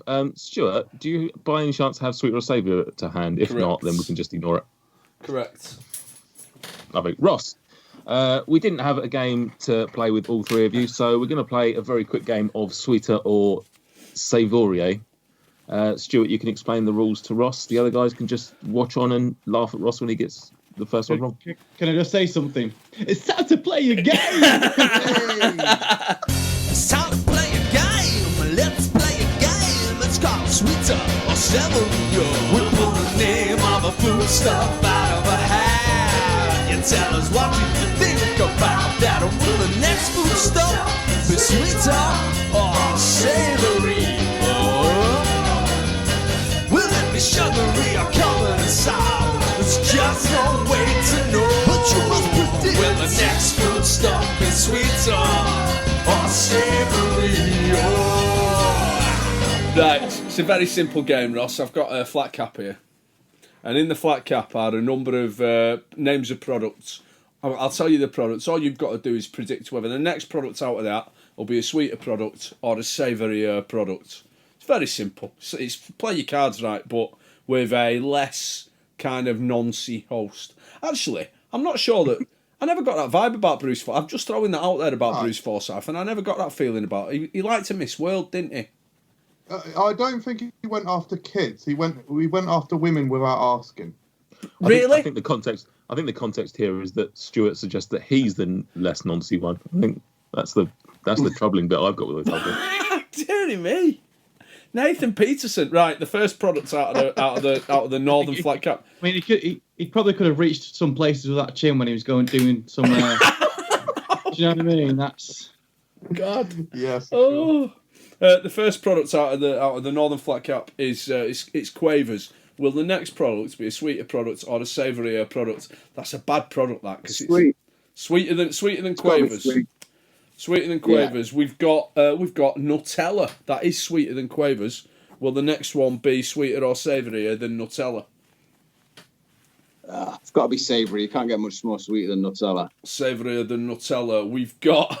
We've got Maryland original cookies, and yes, they are savourier than Nutella. Michael Jameson. Oh, why is that, Stuart? Why are they more savoury? Less sugar. And they've got salt in them. Right. Oh, right, really? Oh, right, okay, yeah. Oh, nice one. Sweeter or savourier than a Maryland cookie? Savoury again. Savourier than a Maryland cookie. It's a Hawaiian pizza. It is savourier than a Maryland cookie. But it's a sweet pizza, isn't it? It's a sweet pizza. It is. It's a struggler. Yeah. A couple of fruits on there. Yeah, vegetables. Yeah. it's not even a pizza. Not even a pit. Have you got controversial opinions about Hawaiian pizzas, Ron? Why have pineapple on pizza? Because it's nice. Sweet, juicy. It's nice. Do you know? Is it? I'm sorry that your palate's too childish to appreciate the complex flavour combinations. Pineapple on gammon, though. Yeah, big time. Love it. Yeah. So is it? Yeah. Sweeter or savoury than an Hawaiian pizza? Smiling externally, but I'm very annoyed. Sweeter than a Hawaiian pizza, we have got it's Burger King onion rings. Done. Yeah, that's not a bad run, that though. You got 1, 2, 3. You got 5. That's a decent run. That. I'll take that. If I could go back, I should have gone back in time and seen what Stuart and Roman got when they played it. I think I got 2. There you go. So you're three better. I don't think Stu got much more than that. There you go. Johnny. You are the sweet. pretty much certain. The Man v Fat sweet and savoury champion. There you go. Well done, Ross. Better than the pair of them combined. And not just in that quiz. No, I wasn't limiting it to that. Right, Stumpy. Stumpy underscore. Hi, Nate here. If you've ever listened to the show and thought, hey, those are some groovy kittens, I wish I could hang out with them, well, now you can. Check out the Facebook group FRUK Unwrapped and Fans, where you'll find me, Stuart, MJ, some of the other guests, some other fans, some booze, some hookers, plenty of blow, and a lot of wholesome foodie fun. See you over there. Ciao. MJ, do we have any Patreon shout-outs before we close out? No, cool. Why are you laughing? No, I'm just saying. Why don't you check with him before the podcast so it doesn't make us sound as pathetic? No, sorry, no. Michael, does anyone listen to our podcast this week? No. All right, no. All right. Let me just double.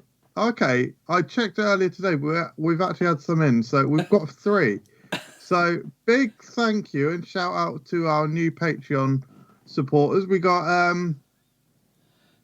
Ross. Ross Google. We've got Rom Yahoo. Stuart Pornhub. We've got Stuart Pornhub, yeah.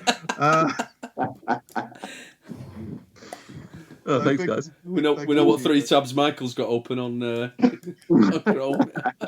Weirdly, the Yahoo's the one that worries me most. I only use it to get to Google, so I know how to get to Pornhub.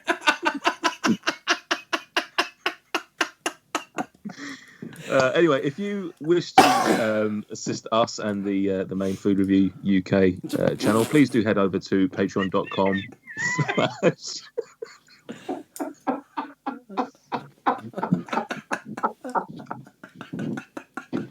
For the viewers, I've just held up a sock.